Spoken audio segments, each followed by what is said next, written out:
नमस्कार, जोहार। मैं डॉक्टर प्रवीण सिंह कुशवाहा। हम लोग माध्यमिक रिजल्ट में आज जेटेट सिलेबस का विश्लेषण करने वाले हैं, एनालिसिस करने वाले हैं। तो हम लोग आज देखेंगे आखिर में सिलेबस में है क्या, जो जेटेट सिलेबस है आखिर में आखिर है क्या। आप अच्छी तरह जानते हैं कि जेटेट जो है वह दो लेवल पे होता है। एक लेवल 1 है जिसे 1 to 5 हम लोग देखते हैं। दूसरा जेटेट का लेवल है जिसे हम लोग 6 to 8 के रूप में देखते हैं। ये जो सिलेबस है इसे मैं 6 to 8 के संदर्भ में लेकर के आया हुआ हूँ। लेकिन इसमें जो पेडागोगी का जो पार्ट है, वो पेडागोगी का पार्ट जो है वह दोनों में इक्वल है, दोनों में बराबर है, उसमें दिक्कत नहीं है। तो हम लोग खास करके आज हम लोग सीडीपी पेडागोगी देखने वाले हैं। तो चलिए हम लोग जल्दी से शुरू करते हैं। अब देखते हैं कि इसमें क्या क्या हम लोगों को अध्ययन करने हैं। तो इसमें जो जेटेट पेपर 2 का जो सिलेबस जब देखेंगे हम लोग, जब सीडीपी देख रहे हैं, तो सीडीपी में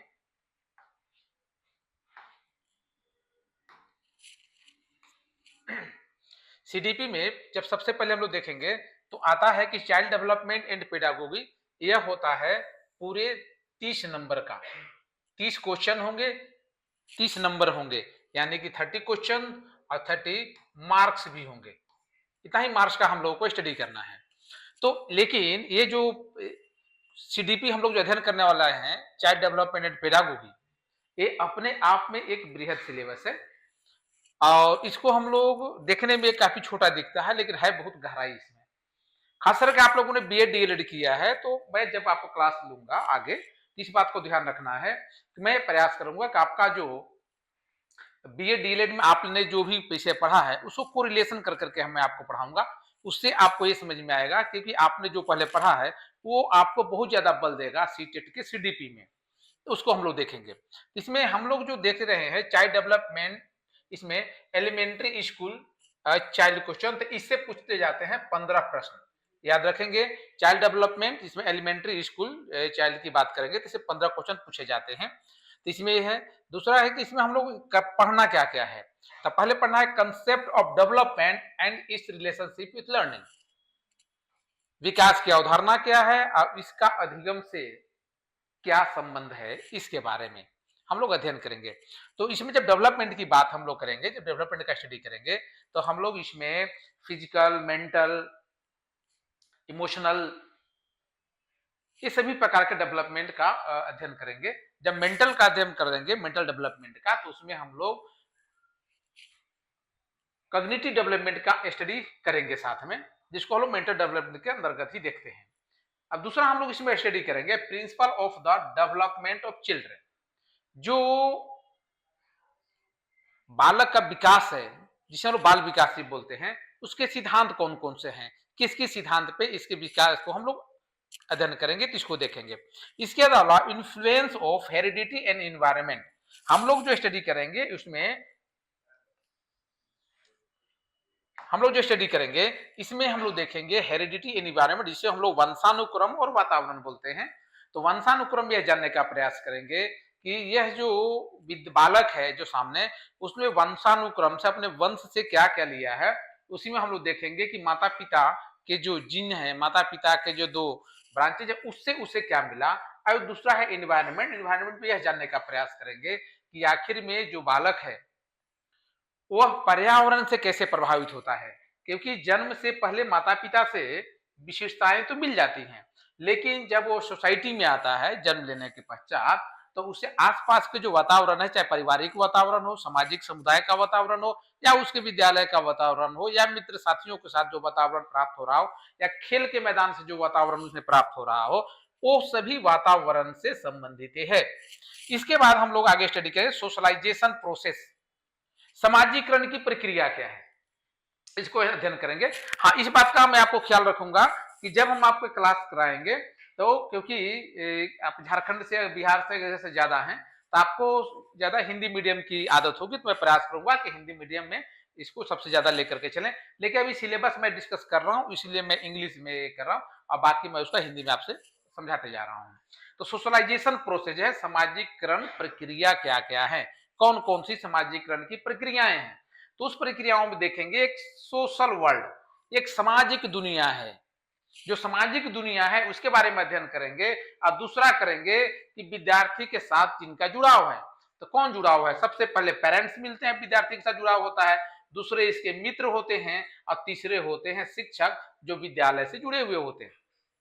तो ये जो है, जब सोशलाइजेशन की बात करेंगे तो सोशलाइजेशन में तीनों मदद करते हैं। एक तो समाज तो मदद करता ही है, समाज के अलावा मदद करते हैं विद्यार्थी के मित्र। पीयर्स मतलब उसके मित्र, दोस्त की बात हो रही है। पेरेंट्स यानी कि माता पिता जिस परिवार में वो रह रहा है, और परिवार के अन्य सदस्य भी। इसके अलावा शिक्षक, इनकी भी भूमिका होती है इसमें। जब हम लोग इसको अध्ययन कर रहे हैं तो इसमें हम लोग को जो कुछ विकास के सिद्धांत का अध्ययन जो करेंगे, उसी में हम लोग को आगे देखना है। एक जीन पियाजे, जीन पियाजे संज्ञानात्मक विकास के जनक, यानी कि जिन्होंने कॉग्निटिव डेवलपमेंट दिया। और दूसरा हम लोग अध्ययन करेंगे, जीन पियाजे में भी अध्ययन करेंगे कि उन्होंने कौन कौन से चरण बताए, और वो चरण में कौन कौन से एक्सपेरिमेंट किए।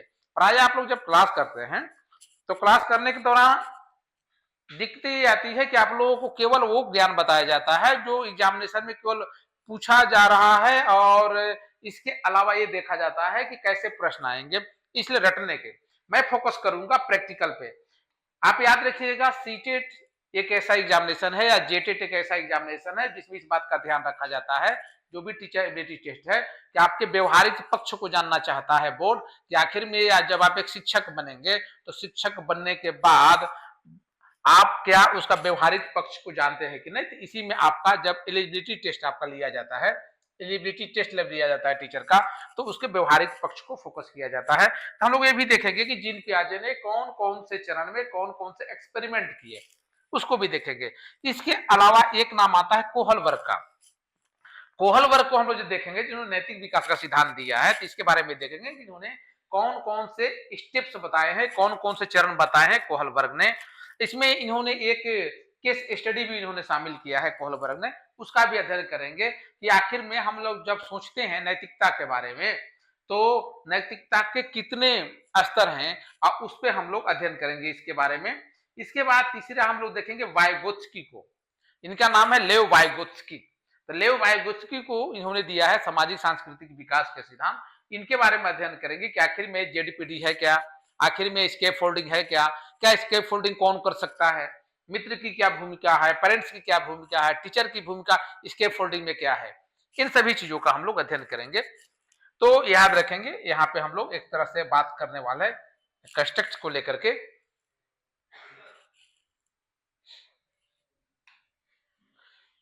साथ में करेंगे क्रिटिकल पर्सपेक्टिव की। इसके बाद हम लोग आ जाएंगे कंसेप्ट ऑफ चाइल्ड। अब हम यहाँ पे बालक की अवधारणा की बात करने वाले हैं, जिसे आप बालक समझ के उसकी अवधारणा याद रखेंगे। जब मैं क्लास ले रहा हूं तो इस बात का ध्यान रखें, बालक मतलब यहाँ जेंडर बायसनेस नहीं है। बालक मतलब आप बिल्कुल ये न समझें कि बात हो रही है केवल लड़कों की। बालक से मतलब यहाँ उस चाइल्ड समूह से है जिसमें लड़के, बालक, बालिकाएं और थर्ड जेंडर तीनों शामिल हो सकते हैं, तृतीय लिंग भी उसमें शामिल होगा। तो concept of child centred and progressive education. तो जब हम लोग पढ़ेंगे तो ये भी समझेंगे कि आखिर में बाल केंद्रित शिक्षा क्या है, और अभी के संदर्भ में जो प्रगतिशील शिक्षा की बात कही जा रही है, वो प्रगतिशील शिक्षा आखिर में है क्या, इसको भी हम लोग समझेंगे। चाइल्ड सेंटर एजुकेशन के समझेंगे तो उसमें हम लोग टीचर सेंटर एजुकेशन को भी देखेंगे, टेक्स्ट बुक सेंटर एजुकेशन को भी देखेंगे, इसका भी अध्ययन करेंगे। साथ में प्रोग्रेसिव एजुकेशन को समझेंगे, और इसमें कंस्ट्रक्टिविज्म की बात करेंगे। हम इसमें बात करेंगे क्रिटिकल थिंकिंग की, इसमें हम बात करेंगे आपको रचनात्मक क्रियाओं से संबंधित और चीजों को जो बालक करते हैं। इसके अलावा हम लोग अध्ययन करेंगे critical perspective of the construct of intelligence. जब हम लोग बुद्धि का अध्ययन करेंगे तो बुद्धि के कितने प्रकार हैं, इसको भी समझेंगे, और जो बुद्धि है वह कैसे कार्य करता है, बुद्धि का निर्माण कैसे होता है। इसमें हम लोग ये भी समझेंगे कि बुद्धि आखिर में मल्टी डायमेंशनल क्षेत्र में कैसे काम करता है, इसमें भी हम लोग अध्ययन करेंगे। इसके बाद हम लोग सिलेबस में आगे हम लोग को देखने के लिए मिलेगा लैंग्वेज एंड थॉट, भाषा एवं विचार। विद्यार्थियों में भाषा एवं विचार कैसे उत्पन्न होते हैं, इसे भी हम लोग देखेंगे। तो भाषा एवं विचार देखेंगे, तो भाषा का विकास कौन सा होता है, ट्री लैंग्वेज फॉर्मूला क्या है, जिसमें 3 भाषाओं का महत्व क्या है। आप जब जेटेट का एग्जाम देते हैं तो उसमें अन्य भाषाएं कैसे शामिल की गई हैं, क्यों क्षेत्रीय भाषाएं उसमें शामिल हैं, वो हम लोग इसी में अध्ययन करेंगे। तो यहाँ समझ में आएगा कि ट्री लैंग्वेज फॉर्मूला क्या है, जिसमें आपको मदर टंग यानी कि मातृभाषा, क्षेत्रीय भाषा जिसमें हम लोग लोकल लैंग्वेज बोलते हैं, और साथ में नेशनल इंटरनेशनल लैंग्वेज जिसको हम लोग राष्ट्रीय या अंतर्राष्ट्रीय भाषा के रूप में देखते हैं। फिर हम लोग आगे अध्ययन करने वाला है gender as a social construct. अब समाज जो है लैंगिकता के संदर्भ में करेंगे कि समाज निर्माण में जेंडर यानी कि लिंग से क्या मतलब है। हम लोग इसमें ये भी समझेंगे, दो चीजों को समझेंगे। हम लोग समझेंगे सेक्स वर्सेस जेंडर, इसको समझेंगे। प्रायः हम लोग इसको समझते हैं कि सेक्स और जेंडर एक ही चीज है, ऐसी बात नहीं है। सेक्स जो है वो बायोलॉजिकल फैक्टर है, बायोलॉजिकल है। वहीं हम लोग जब जेंडर की बात करते हैं तो सोशल फैक्टर है, सोशल फैक्टर है। जेंडर क्या है? सोशल कंस्ट्रक्ट है, सोशल फैक्टर है। समाज इसे निर्माण करता है जेंडर का, न कि ये। अब जेंडर में बात अध्ययन करेंगे तो भी करेंगे कि आखिर में लिंग की क्या भूमिका है, इसको अध्ययन करेंगे। फिर हम लोग ये भी देखते हैं कि लैंगिक पक्षपात क्या है। हम लोग जब अध्ययन करेंगे तो भी देखेंगे कि लैंगिक पक्षपात जो है, हम एक जो पुरुष है यानी कि जो बालक है उसके संदर्भ में, जो बालिका है उसके संदर्भ में, और जो थर्ड जेंडर है उसके संदर्भ में समाज कैसी चीजों का निर्माण करता है, जिसके आधार पर हम समझ पाते हैं कि जेंडर बायसनेस को कि क्या पक्षपात करता है। लेकिन हम इसमें का समाधान चाहेंगे एजुकेशनल प्रैक्टिस से, कि आखिर में शैक्षिक जो व्यवहारिकता है उसके आधार पर हम जेंडर बायसनेस को कैसे रोक सकते हैं, जेंडर बायसनेस को कैसे रोक सकते हैं, जो कि लैंगिक पक्षपात को रोका जा सके। इसे हम लोग फिर आगे अध्ययन करेंगे तो इंडिविजुअल डिफरेंसेस करेंगे अमंग लर्नर्स, यानी कि जो व्यक्ति विभिन्नता है हम लोग अधिगम करता है, यानी कि विद्यार्थी के संदर्भ में हम लोग अध्ययन करेंगे इंडिविजुअल डिफरेंसेस यानी कि व्यक्ति विभिन्नता की। इसमें हम लोग पढ़ेंगे अंडरस्टैंडिंग को, difference based on diversity of language. अब ये भी देखना है हम लोगों को कि डाइवर्सिटी डिफरेंसेस है लैंग्वेज के लेकर के भी है क्या, ये जो विभिन्नताएं हैं। फिर कास्ट जेंडर को लेकर के हैं क्या, कम्युनिटी और रिलीजियन, रिलीजन हमारा जो धर्म और समुदाय है वो इसमें क्या भूमिका निभाता है या क्या भूमिका होनी चाहिए। तो यहाँ पे भी हम अध्ययन करेंगे एजुकेशनल प्रैक्टिसेस को लेकर के कि शैक्षिक व्यवहारिक पक्ष क्या है इसका। इसके अलावा हम लोग अध्ययन करने वाले हैं distinction between assessment for the learning and assessment. जो बीएड किए हुए होंगे ये जान रहे होंगे कि ये पेपर 9 है, C9 में आप लोगों ने इस चीज को पढ़ा होगा। The distinction between assessment for learning and assessment, इसको पढ़ेंगे। तो हम लोग ये करेंगे। फिर हम लोग पढ़ेंगे कि असेसमेंट फॉर लर्निंग और असेसमेंट ऑफ लर्निंग, इस बात का ध्यान रखेंगे।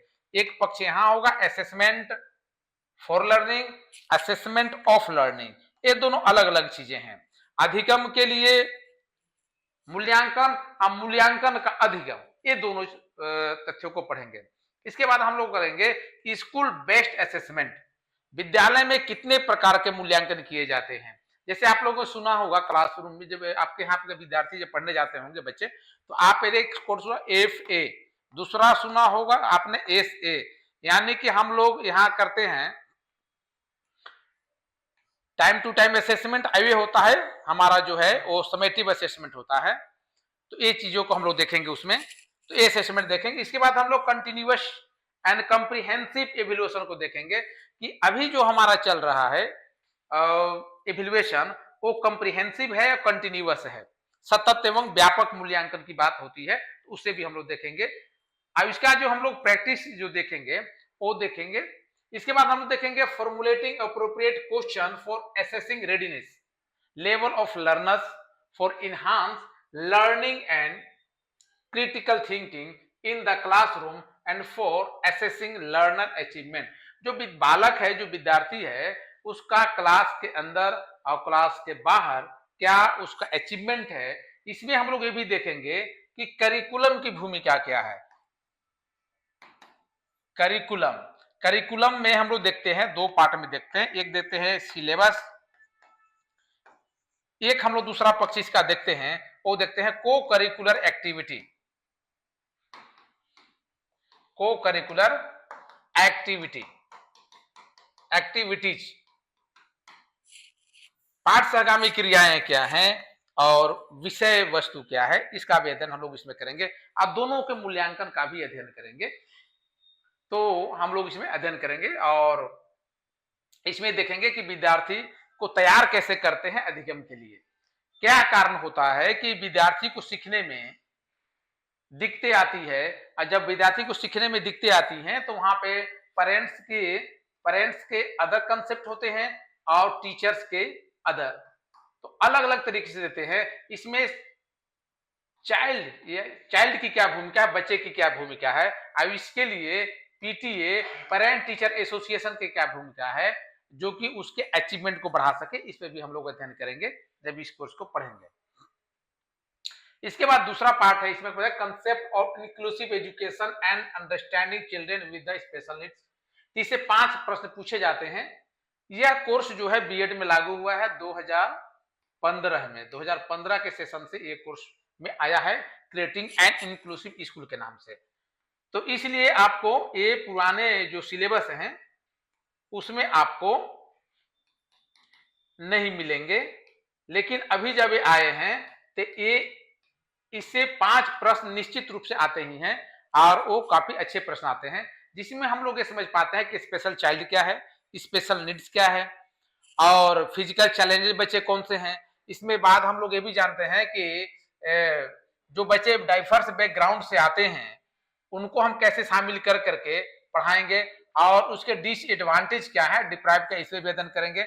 इसके अलावा नीड्स ऑफ द चिल्ड्रेन, बालक की कौन कौन सी आवश्यकताएं हैं अधिगम के समस्याओं को लेकर के, यहीं पे हम लोग अध्ययन करते हैं, जिसमें आप प्रश्न सुनते हैं वो डिसलेक्सिया, डिसग्राफिया, डिस्मोर्फिया, अफेजिया, ये सब हम लोग इसमें अध्ययन करने वाले हैं। और साथ में हम लोग यहाँ पे इंपेयरमेंट का अध्ययन करेंगे, तो मेंटल और फिजिकल दोनों इंपेयरमेंट का हम लोग अध्ययन करेंगे।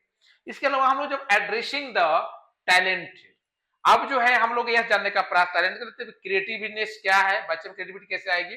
अब स्पेशली एबल लर्नर्स कौन सा है जिसमें कुछ विशिष्ट क्षमताओं को लेकर के वो आगे बढ़ता है, वो लर्नर कौन सा है। इसके बाद आपके प्रश्न तीसरे भाग में आते हैं, पेडागोगी में सीडीपी में 10 क्वेश्चन इससे आते हैं। 10 क्वेश्चन इससे आते हैं कि आखिर में विद्यार्थी सोचता कैसे है, पढ़ता कैसे है और विद्यार्थी फेल होता है, असफलता को किस रूप में देखता है, ये सभी चीजों का अध्ययन करेंगे। अब इसके लिए आप जो है क्या प्लान करेंगे जो उसका परफॉर्मेंस बेहतर हो जाए। इसके अलावा basic process of teaching and learning, ये भी देखेंगे, basic process of teaching and learning, यानी कि शिक्षण अधिगम के आधारित प्रक्रिया है, जिसका आधार क्या है, तो चिल्ड्रंस स्ट्रेटेजी ऑफ लर्निंग, विद्यार्थी के क्या स्ट्रेटेजी होंगे लर्निंग को लेकर के, learning as a social activity, सामाजिक क्रिया के माध्यम से बच्चा कैसे सीख सकता है। इसके अलावा सोशल कॉन्टेक्स्ट ऑफ लर्निंग, इसको भी देखेंगे। इसमें यह देखेंगे हम लोग कि आखिर में ये समाज के संदर्भ में अधिगम क्या है। Child as a problem solver, विद्यार्थी स्वयं में समस्या का समाधान करता है, इसको देखेंगे। तो इसमें हम लोग जानेंगे, देखेंगे प्रॉब्लम सॉल्विंग एबिलिटी क्या है, इसको देखेंगे। और इसके अलावा हम लोग देखेंगे साइंटिफिक इन्वेस्टिगेटर। अब है कि एक विद्यार्थी को आप 2 रूप में देखेंगे कि अब समस्याओं का समाधान करने की क्षमता रखता है, दूसरी ये देखेंगे कि यह वैज्ञानिक आधार पर कैसे खोज करता है। वो हर विद्यार्थी अपने आप में वैज्ञानिक आधार रखता है, यह कैसे होगा, इसको अध्ययन करेंगे। Alternative conception of learning in children, अब इसका वैकल्पिक अवधारणा क्या है विद्यार्थी का अधिगम के में, ये हम लोग अध्ययन करेंगे। इसके अलावा हम लोग देखने वाले हैं understanding children's error and significant step in the learning process. जब इसको अध्ययन करेंगे तो हम लोग चलेंगे अध्ययन करने के लिए एजुकेशन साइकोलॉजी में, और वहां पे हम लोग पढ़ेंगे थॉर्नडाइक को, थॉर्नडाइक का अध्ययन करेंगे। थॉर्नडाइक के ट्रायल एरर थ्योरी का अध्ययन यहाँ होगा और इसके माध्यम से जानेंगे कि विद्यार्थी गलती करके कैसे सीखता है। इसके बाद अध्ययन हम लोग करेंगे कॉग्निशन एंड इमोशंस, तो हम लोग ये भी संज्ञान और जो भावनाएं हैं उसको लेकर के इमोशंस को अध्ययन करेंगे। इसमें समझेंगे कि इमोशंस कौन कौन से हैं और इमोशन के लेकर के अलग अलग मनोवैज्ञानिक क्या पक्ष रखते हैं। इसके बाद हम लोग अध्ययन करने वाले हैं motivation and learning. Motivation and learning यानी कि अभिप्रेरण और अधिगम क्या है, अभिप्रेरण अधिगम का क्या संबंध है। अभी जो हम लोग जब देखेंगे इसमें तो ये भी देखेंगे कि मोटिवेशन विद्यालय कक्षा का बात है केवल, या परिवार से भी जुड़ा हुआ है, समाज से भी जुड़ा हुआ है, इसको अध्ययन हम लोग उसमें करेंगे। इसके बाद अध्ययन करेंगे factor contributing to learning, personal and environmental. ये देखेंगे जो फैक्टर्स हैं जो प्रभावित करने वाले कारक है अधिगम को, उनमें व्यक्तिगत और वातावरण संबंधी कौन कौन से कारक हैं, इसका अध्ययन करेंगे। तो बाकी इसमें आप जो देखेंगे आगे आपके जो अलग विषय के होंगे, जैसे इसमें आप देखेंगे कि लैंग्वेज से भी हैं, सीटेट जेटेट पूछे जाएंगे, तब लैंग्वेज के लेकर के जो टीचर हैं वो अलग अलग शिक्षक आपको अलग अलग पढ़ाएंगे। मैं आपको सीडीपी लेकर के चलूंगा और सीडीपी में हम लोग 30 प्रश्न करेंगे। अब प्रयास रहेगा कि आप इतना एफर्ट लगाएंगे, हम भी आपके लिए एफर्ट लगाएंगे, प्रयास करेंगे कि आप जब सीटेट एग्जाम दें तो आप 30 में 30 नंबर लेकर के आवे, यह मेरा पूरा प्रयास रहेगा। तो यह आप जो है वो माधवी रिजल्ट जो है इसको आप ज्वाइन कर लीजिएगा और आप यहाँ पे नामांकन लीजिए और आप समय से कोर्स को शुरू कीजिए, ताकि दिसंबर में आने वाला जो सीटेट होगा और हमारा जो अभी जेटेट आने वाला है फिलहाल, उस जेटेट की तैयारी आपकी हो जाएगी। तो आज बस इतना ही, मिलते हैं हम लोग अगले क्लास में और फिर सिलेबस के जो सिलेबस में है आपके उसका डिस्कशन करेंगे, उसका हम लोग अध्ययन करेंगे।